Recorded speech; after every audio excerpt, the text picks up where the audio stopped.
اللہ رب العزت نے قرآن مجید اور فرقان حمید کے ارشاد فرمایا، لقد كان لكم فی رسول اللہ اسوۃ حسنہ، البتہ تحقیق تمہارے لیے رسول اللہ صلی اللہ تعالی علیہ وآلہ وسلم کی زندگی بہترین نمونہ ہے۔ اسوہ حسنہ کس کے لیے رسول اللہ صلی اللہ علیہ وسلم کی زندگی مبارک بہترین نمونہ ہے؟ تو اللہ پاک فرما لمن کان یرجو اللہ والیوم الآخر، فرما اس شخص کے لیے کہ جو اللہ سے امید رکھتا ہے اور آخرت کے دن کی جس کو امید ہے، جو یقین رکھتا ہے، جو ایمان رکھتا ہے اللہ پر بھی، یوم آخرت پر بھی جو یقین رکھتا ہے، فرمایا اس بندے کے لیے اللہ رب العزت کے پیارے نبی صلی اللہ علیہ وسلم کی زندگی مبارک حیات طیبہ بہترین نمونہ ہے۔ حضرات محترم، آپ دیکھتے ہیں کائنات کے اندر انسان بھی موجود ہیں اور ہر قسم کے جانور، ہر قسم کے طرح طرح کے جانور بھی موجود ہیں، مگر جہاں جانوروں میں بہت ساری اقسام میں فرق ہے، بہت ساری فرق ہے، مگر وہاں یہ بھی ہے کہ انسان کسی نہ کسی کی پیروی کرتا ہے، مگر جانور وہ کسی کی پیروی نہیں کرتا، جانور کسی کی پیروی نہیں کرتا، تقلید نہیں کرتا۔ انسان کو اللہ نے عقل اور شعور دیا ہے، یہ جس دیس میں جاتا ہے ویسا بھیس پہن لیتا ہے۔ آپ دیکھتے ہیں ایک شخص جو پاکستان کا ہے، جس کو پنجابی اردو بھی صحیح بولنی نہیں آتی تھی، جب وہ انگلستان میں گیا تو وہاں اس نے انگریز کی انگریزی سنی تو آہستہ آہستہ وہ انگریزی بولنا شروع کر دیتا ہے، اور جو پاکستان کا عرب میں گیا تو وہاں جا کر وہ عربی لباس پہننا شروع کر دیتا ہے اور وہاں جا کر عربی بولنا شروع کر دیتا ہے۔ تو پتہ چلا کہ انسان وہ تقلید کرتا ہے، تقلید کا خوگر ہے، تقلید کا عادی ہے، تقلید انسان کے لیے ضروری ہے، اور جو جانور ہے وہ کسی کی پیروی نہیں کرتا۔ آپ دیکھتے ہیں پاکستان کا کوا ہو وہ بھی کائیں کائیں کرتا ہے، اگر عرب کا کوئی کوا پکڑ لیں وہ بھی کائیں کائیں کرتا ہے۔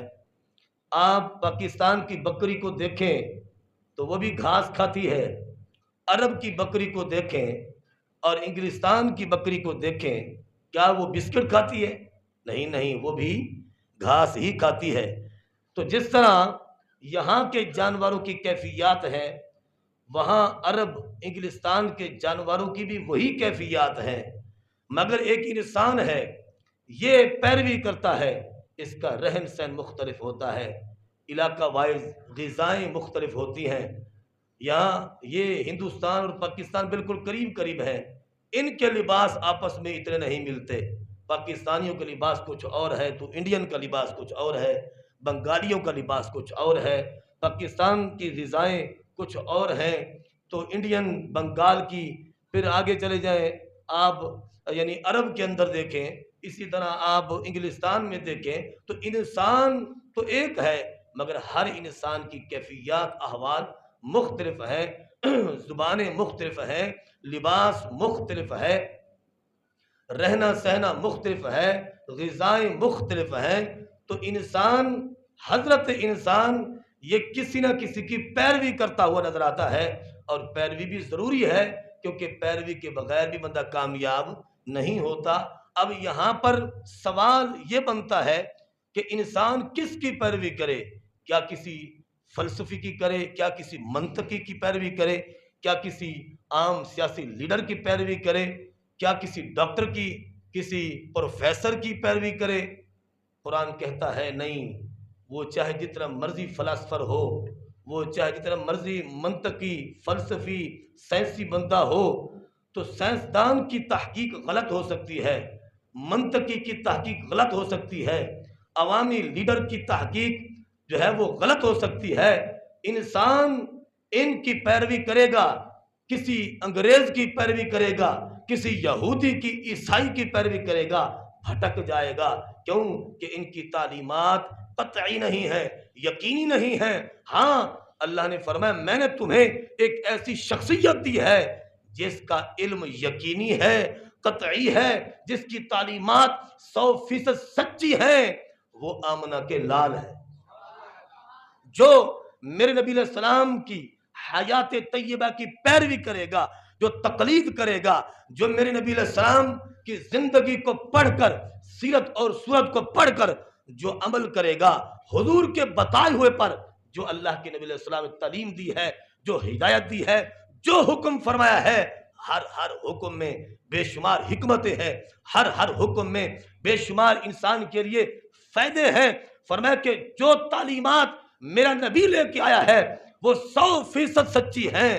کسی منطقی کی پیروی کرو گے بھٹک جاؤ گے، کسی فلاسفر کی پیروی کرو گے بھٹک جاؤ گے، کسی سیاستدان کی پیروی کرو گے بھٹک جاؤ گے۔ لہذا اے انسان، ان لوگوں کی پیروی سے یقینی نہیں کہ تم ہدایت پر آ جاؤ۔ ہاں جو میرا نبی علیہ السلام لے کر آیا ہے، جو تمہیں حکم دیتا ہے، جو تمہیں تعلیم دیتا ہے، جو تمہیں سکھاتا ہے، میرے نبی کی تعلیمات، سیرت اور سورت فرمایا 100% سچی ہے۔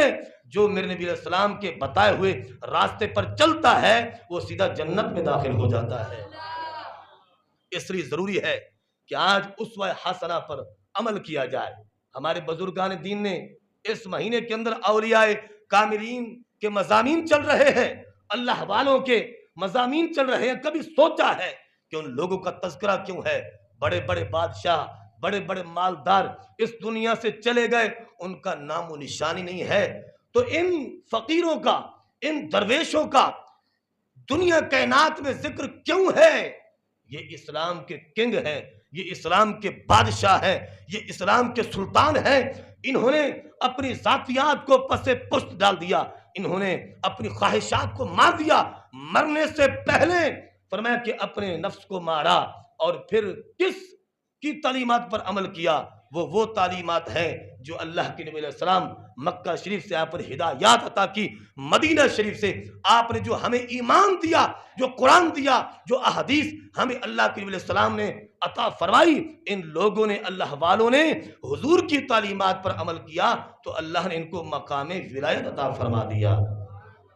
تو پتہ چلا کسی سائنسدان کی، فلسفی کی، کسی انگریز کی، یہودی کی، کرسچن کی، ہندو کی، کسی کی پیروی کرنا فرمایا یہ اتھنٹک نہیں کہ بندہ ہدایت پہ آ جائے، وہ گمراہ ہو جائے گا، وہ بھٹک جائے گا راستے میں۔ لیکن ایک ایسی شخصیت اللہ نے اس کائنات میں جلوہ گر فرمائی کہ جن کی تعلیمات 100% حق اور سچ ہیں۔ تو اس لیے آپ دیکھیں، اللہ اکبر، حضور کا جو علم ہے وہ یقینی ہے، حضور کا علم قطعی ہے۔ ایک ڈاکٹر ہوتا ہے، اس کے پاس آپ جاتے ہیں، آپ جا کر اسے کہتے ہیں میں بیمار ہوں، مجھے کوئی نسخہ دے دیں، دوائی، بات سمجھ آ رہی کہ نہیں آ رہی؟ مجھے دوائی دے دیں۔ جاتے ہیں، ہر ایک انسان جاتا ہے، صحت مرض زندگی کا حصہ ہے، ڈاکٹروں کے پاس، حکیموں کے پاس جانا پڑتا ہے، ہم جاتے ہیں۔ اب ہدایات تو ڈاکٹر بھی دے رہا ہے، ہدایات فلسفی بھی دیتا ہے۔ اب دیکھو ڈاکٹر کی کیا ہدایات، ڈاکٹر نے مریض کی حالت کو دیکھا، معائنہ کیا۔ آج جدید دور ہے، ٹیکنالوجی کا دور ہے، تو مشینری کے ذریعے ڈاکٹر چیک کرتا ہے اس کا بلڈ پریشر ہائی ہے کہ لو ہے، اس کی دل کی دھڑکن کیسے چل رہی ہے، اس کی سانسیں کیسی چل رہی ہیں۔ تو یہ چیزیں پہلے وہ ٹٹولتا ہے مریض کو، مریض کی تشخیص کرتا ہے کہ مرض اس بندے کو ہے کیا، اس مریض کو مرض کیا ہے۔ پھر جب وہ اپنی عقل، ارک ریزی سے، تجربے سے مریض کی مرض تک پہنچتا ہے تو پھر نسخہ لکھتا ہے، کہتا ہے کہ 3 دن کے بعد پھر آپ نے آنا ہے۔ اب ایک آدمی 3 دن دوائی کھانے کے بعد پھر ڈاکٹر کے پاس پہنچا، معالج کے پاس پہنچا، تو کہنے لگا کہ ڈاکٹر صاحب مجھے چیک کریں دوبارہ۔ ڈاکٹر نے کہا ہاں بتائیں، جو دوائی میں نے دی تھی وہ درست ہے کہ نہیں ہے، فرق پڑا کہ نہیں؟ مریض کہتا ہے کہ مجھے فرق نہیں پڑا۔ اب ڈاکٹر پھر اس کا معائنہ کرتا ہے، پھر اس کو چیک کرتا ہے، پھر ڈاکٹر اپنے تجربے سے، اپنے ذہن کی ارک ریزی سے پھر کہتا ہے چلو میں دوائی چینج کرتا ہوں، وہ میرا اندازہ، وہ میرا علم غلط ہو گیا، اب وہ دوائی چینج کر دیتا ہے اور دوائی لکھ دیتا ہے، چلے اب یہ کھائیں، اس سے آپ کو افاقہ ہوگا۔ اب وہ مریض جاتا ہے، 3 دن پھر کھاتا ہے، پھر آ جاتا ہے، پھر کہتا ہے کہ میری طبیعت ٹھیک نہیں ہے، تو ڈاکٹر یہ نہیں کہتا ٹھیک کیوں نہیں ہوئی، ڈاکٹر پھر اس کا معائنہ کرنا شروع کر دیتا ہے، ڈاکٹر سمجھتا ہے کہ میری تحقیق غلط ثابت ہوئی ہے، جو دوائی میں نے اس کو دی ہے وہ اثر نہیں کر رہی۔ اب ہم ڈاکٹر کے پاس گئے، بار بار گئے، ہم نے جا کر اسے کہا کہ طبیعت ٹھیک نہیں ہو رہی، تو ہر مرتبہ ڈاکٹر وہی دوائی نہیں دیتا بلکہ بدل بدل کے دے رہا ہے۔ اس کا کیا مطلب ہے کہ ڈاکٹر کا علم یقینی نہیں، قطعی نہیں، اتھنٹک نہیں، کہ بعض اوقات اس کا تجربہ غلط بھی ہو جاتا ہے، بعض اوقات اس کی مشینری بھی غلط بتا دیتی ہے۔ تو اب یہ ایک ڈاکٹر ہے دنیا کا کہ جس کو ہم جو ہے یعنی بہت بڑا سمجھدار سمجھتے ہیں اور اس کی ہدایات پہ ہم عمل کرتے ہیں، مگر اس کا علم یقینی نہیں، غلط ثابت ہو جاتا ہے بعض اوقات۔ اور ادھر دیکھیں نبی کریم صلی اللہ علیہ وسلم کی عظمت اور شان دیکھیں، بحیثیت معالج اللہ کے نبی علیہ السلام کا مقام دیکھیں۔ اللہ کے نبی علیہ السلام بیٹھے ہیں، بخاری شریف کی حدیث ہے، ایک بندہ آیا، اس نے آ کر کہا یا رسول اللہ صلی اللہ تعالی وسلم، میرے بھائی ہیں ان کو دست آ رہے ہیں، موشن، میرے بھائی کو موشن آ رہے ہیں، دست لگے ہوئے ہیں، آپ کوئی ارشاد فرمائے میں اس کو کیا کھلاؤں؟ اللہ کے نبی صلی اللہ علیہ وسلم فرمایا اسقہ عسلا، اے میرے پیارے صحابی جاؤ اپنے بھائی کو جا کر شہد پلاؤ۔ کیا پلاؤ؟ شہد پلاؤ۔ اب وہ بندہ گیا، اس نے جا کر اپنے بھائی کو شہد دیا تو موشن اس کے اور بڑھ گئے۔ اب اگلے دن وہ بندہ آیا اللہ کے نبی صلی اللہ علیہ وسلم کے دربار میں، عرض کرنے لگا یا رسول اللہ میرے بھائی کو فرق نہیں پڑا، تو اللہ کے نبی صلی اللہ علیہ وسلم پھر فرمایا اس کے ہی عسلا، جاؤ جا کر پھر اس کو شہد پلاؤ۔ اس بندے نے پھر آ کر شہد پلایا، پھر اور ہی دست زیادہ ہو گئے، بڑھ گئے، موشن بڑھ گئے۔ اب کیا ہوتا ہے؟ اب وہ تیسری مرتبہ بھاگتا ہوا حضور کے دربار میں آ کر کہتا اللہ کے نبی علیہ السلام یا رسول اللہ صلی اللہ علیہ وسلم میرے بھائی کا مرض بڑھ گیا ہے اور اس کو دست زیادہ ہونا شروع ہو گئے۔ تو اللہ کے نبی نے فرمایا صدق اللہ وکذب بطن اخیک، اور اللہ کے بندے اللہ سچ فرماتا ہے، تیرے بھائی کا پیٹ جھوٹ بولتا ہے۔ اس کے عسلا، میں نے جو تمہیں کہا ہے جا کر شہد پلاؤ، جاؤ پھر جا کے شہد پلاؤ۔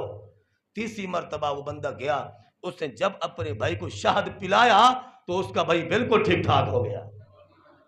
اب دیکھیں اللہ کے نبی علیہ السلام نے جو نسخہ تجویز کیا اس کو بدلا نہیں، پہلی مرتبہ آیا وہی دیا، دوسری مرتبہ پھر بھی وہی نسخہ دیا، تیسری مرتبہ پھر بھی وہی نسخہ دیا، کیونکہ اللہ کا نبی وحی الہی سے بولتا ہے، اللہ کا نبی اپنی نگاہ نبوت اور بصیرت سے بولتا ہے، مشاہدے سے بولتا ہے۔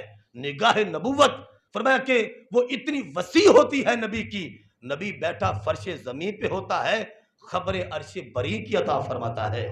فرمایا حضور نے علم قطعی کی مثال اس طرح دی، فرمایا جاؤ شہد پلاؤ، جاؤ شہد پلاؤ۔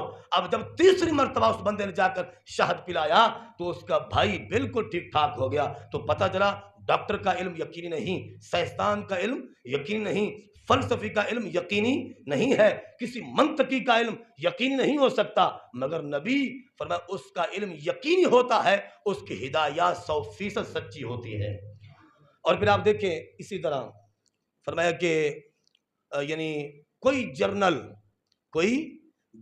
کرنل ہو، برگیڈیئر ہو، جنگ کا موڑ ہو، جنگ شروع ہونے والی ہو، کبھی بھی کوئی جرنل یہ نہیں کہے گا کہ صبح جنگ ہم جیت جائیں گے، جیت کا اعلان کوئی پہلے نہیں کرے گا۔ ہر جرنل کرنل یہ کہے گا کہ پتہ نہیں نقشہ کیا بنتا ہے، جنگ ہوگی تو پھر اعلان ہوگا کہ ہم جیتے ہیں یا ہارے ہیں۔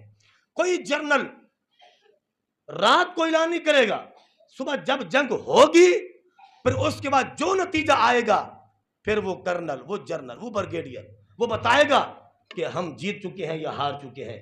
مگر اللہ کے اسلام جنگ بدر کے موقع پر ابھی صبح جنگ ہونی تھی، حضور چند جان نثاروں کے ساتھ جنگ بدر سے پہلے میدان بدر میں حضور اپنے چند صحابہ کے ساتھ میدان بدر میں جو تشریف لے کے آئے، سبحان اللہ تو کہہ رہے یار، حضور جو تشریف لے کے آئے، چھڑی مبارک آپ کے ہاتھ مبارک میں ہے، لکیر کھینچ کر فرمایا کہ ہاذا مسرع ابی جہل، پھر لکیر کھینچی فرمایا ہاذا مسرع امیہ۔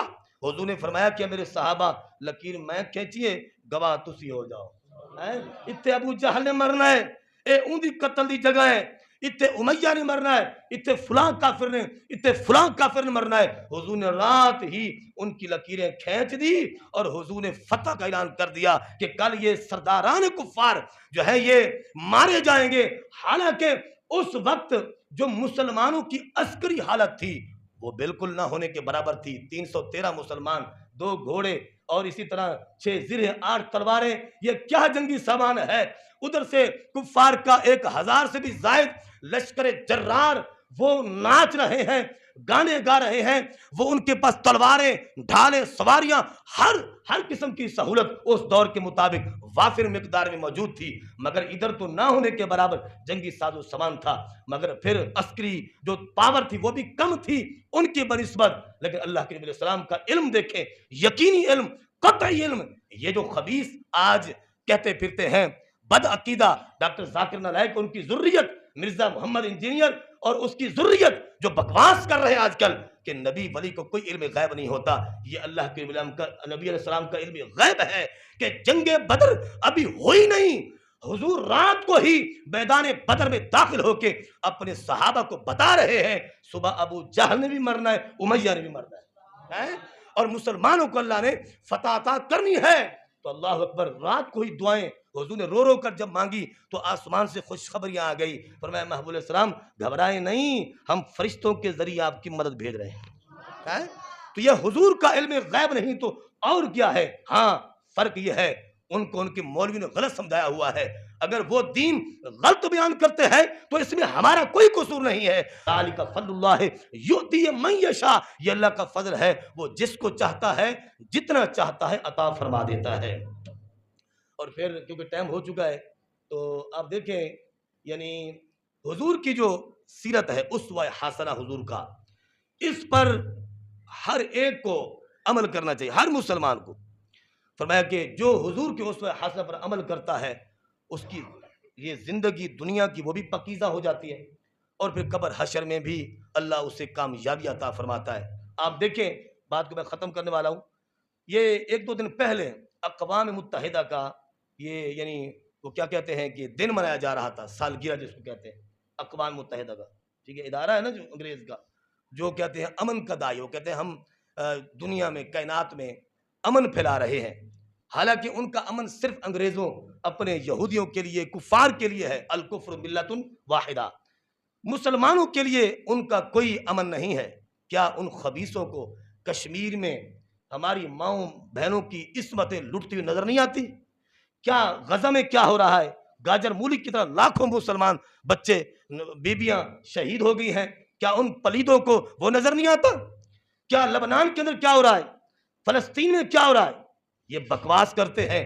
انہوں نے ادارہ ہی صرف یعنی کفار کے تحفظ کے لیے بنایا ہے، اور ہمارے مسلمان جن کو نہ قرآن کا پتہ ہے نہ حدیث کا پتہ ہے، جو اعلیٰ تعلیم جس کو وہ کہتے ہیں، حالانکہ اسے ادنا کہنا بھی غلط ہے، جو نشوں میں پڑھی ہوئی تعلیم ہو، جو کھڑے ہو کر پیشاب کرنے والی تعلیم ہو، جو حرام کھانے والی، ان کی یونیورسٹیوں میں حرام کھلایا جاتا ہے اور حرام کی تعلیم دی جاتی ہے، ایسی یونیورسٹیوں سے پڑھے ہوئے جب ہمارے مسلمان پر مسلط ہوتے ہیں، انہیں کیا پتا دینی غیرت کیا ہوتی ہے، ایمانی غیرت کیا ہوتی ہے، ایمانی پاور کیا ہوتی ہے، تو یہ المیہ ہے۔ مگر میں آپ کو بتاؤں، یہ اقوام متحدہ جو امن کا داعی ہے، یہ کبھی کائنات میں امن قائم نہیں کر سکتا۔ ہاں، اسلام پر عمل کرتے ہوئے جب کوئی انسان بھی امن کا داعی بنے گا، اسلام کی تعلیمات 100% سچی ہیں۔ اب حضور نے کیا فرمایا؟ اب حضور نے ایک نسخہ دے دیا، اگر تم چاہتے ہو کہ کائنات میں امن ہو جائے تو حضور نے فرمایا میں تمہیں نسخہ دے رہا ہوں، اگر تم اس نسخے پر عمل کرو گے تو کائنات میں امن ہی امن ہو جائے گا۔ اور حضور نے کیا فرمایا؟ فرمایا فَأْتُوا كُلَّ ذِي حَقٍّ حَقًّا، فرمایا ہر حق والے کا حق ادا کرو۔ اب دیکھو حضور نے صرف انسانوں کے حقوق بیان نہیں کیے، حضور نے نباتات، جمادات، حیوانات کے، حضور نے چرند پرند کے، حتیٰ کہ کیڑیوں تک کے حقوق اللہ کے نبی علیہ السلام نے یہ بیان کر دی۔ انسان، مکمل انسان تو کیا، حضور نے ہر عضو کا حق بیان کر دیا۔